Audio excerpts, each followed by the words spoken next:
Hi viewers, சமைச்சிருவோமா? Friends, உங்கள் வீட்டில் கத்திரிக்காய் எப்படி பண்ணி கொடுத்தாலும் சாப்பிட மாட்டேங்கிறாங்களா?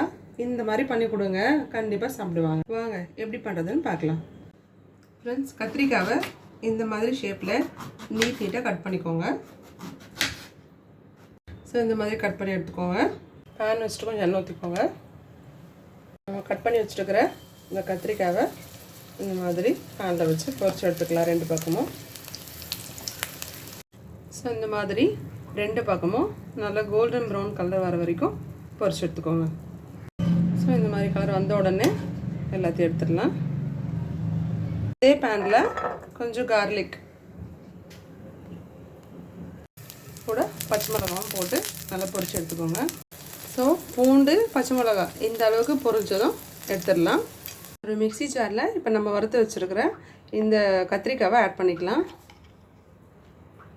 அதுக்கடுத்து இந்த பச்சை மிளகா பூண்டு வறுத்து வச்சுருக்கோம் இல்லையா, இதையும் ஆட் பண்ணிக்கலாம். இப்போ கொஞ்சம் உப்பு ஆட் பண்ணிக்கலாம்.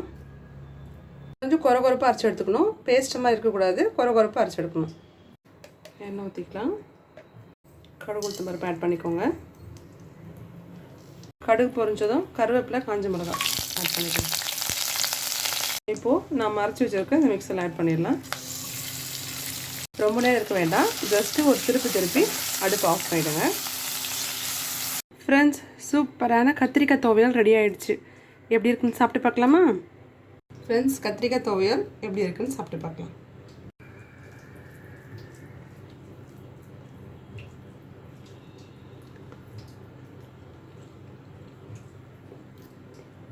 சூப்பராக இருக்கும் ஃப்ரெண்ட்ஸ், சீரியஸ்லி ரொம்ப சூப்பராக இருக்குது. இன்னும் கண்டிப்பாக ட்ரை பண்ணுங்கள். கத்திரிக்காய் சாப்பிடாதவங்க கேட்டு சாப்பிடுவாங்க. அடுத்த வீடியோவில்